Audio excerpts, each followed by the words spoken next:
Nous vivons déjà les derniers moments sur la terre. Et Jésus revient bientôt. Ce n'est pas la blague, c'est une histoire vraie. Et j'aimerais que chacun mette ça en cœur. J'aimerais profiter de ce moment pour dire à tout le monde, si tu as ton argent, profite-en. Si tu as les gens que tu aimes, chéris-les, garde-les. Car nous ne connaissons pas quand Jésus reviendra. Sachons que quand il reviendra, tout sera fini. Tout s'arrêtera. Il n'y aura plus de vie après lui.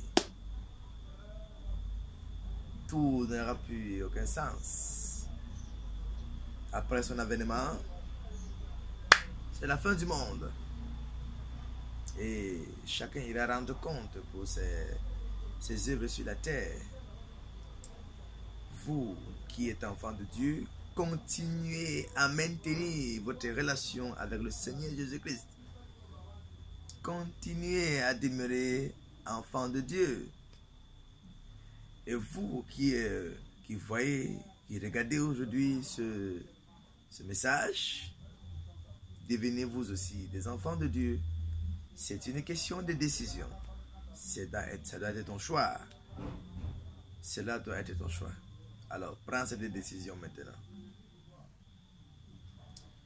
Ne renvoyez pas demain, car demain pourrait être trop tard. Sache que si tu ne quittes pas le monde à cause de l'avènement de Jésus-Christ, tu vas quitter à cause de la mort.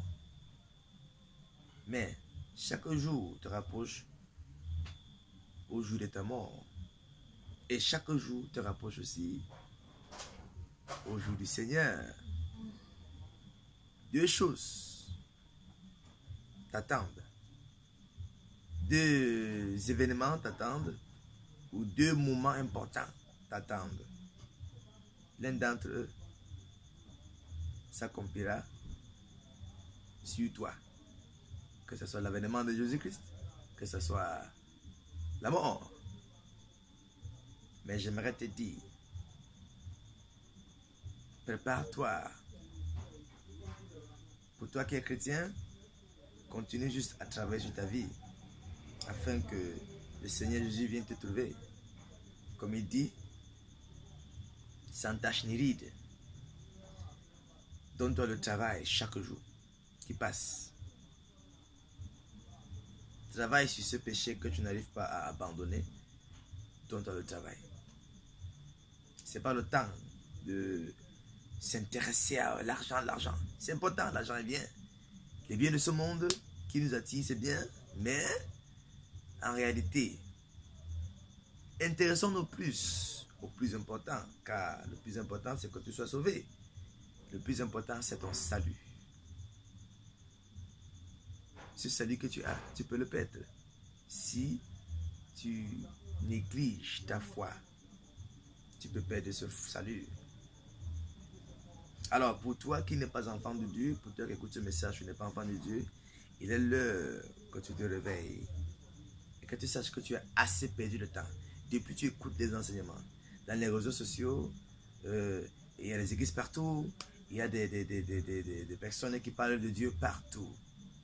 Et certainement, tu écoutes ces enseignements sur Jésus et je crois qu'il est temps pour toi d'ouvrir ton cœur et d'accepter cette proposition de servir Jésus-Christ. Car c'est personnel, c'est pas ta propre volonté. Alors, accepte, car c'est pour ton bien. Tu ne sais pas quand tu quitteras ce monde. Et tu ne sais pas ce qui va se passer après. Prends le temps pour écouter et prends la décision. Ce que nous disons est vrai.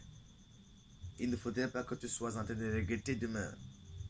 Il ne faudrait pas que tu sois en train de dire si je savais. Pourtant, nous parlons avec les preuves. En son nom, nous chassons les démons. En son nom, nous guérissons les malades. En son nom, nous opérons les miracles. Tel qu'il prédit par la Bible. Beaucoup de signes de la fin des temps qui ont été annoncés dans la Bible bien avant ce jour se font déjà remarquer. Et cela, c'est pour nous dire que c'est une histoire vraie par rapport au Seigneur Jésus-Christ, par rapport à la divinité de Dieu et par rapport à l'avènement de Jésus-Christ. Il y a un enfer, il y a un paradis. Alors, beaucoup disent que le paradis c'est sur terre et l'enfer c'est sur terre. Tu peux vivre l'enfer sur terre, tu peux vivre le paradis sur terre. C'est juste quelque chose qu'on dit souvent. Quand tu es content, on dit tu veux le paradis. Quand tu es en train de payer pour ce que tu as fait sur la terre, alors on dit que tu es en train de vivre l'enfer sur terre. Non. En réalité, nous disons comme ça, juste pour dire. Mais un lieu appelé enfer existe. Et un lieu appelé paradis existe. Le paradis, c'est la première demeure de Dieu. Là où il est d'abord. Il est partout. Mais il a commencé à être au paradis. C'est-à-dire, il est d'abord au paradis. Son trône est là-bas. Oui, pour mettre ça comme ça, son trône est là-bas. Il est partout, mais là où il siège, normalement, c'est au paradis. Et c'est là-bas qu'il va nous accueillir un jour. Si tu donnes ta vie à Jésus-Christ, tu seras accueilli là-bas, un jour. Mais pour toi qui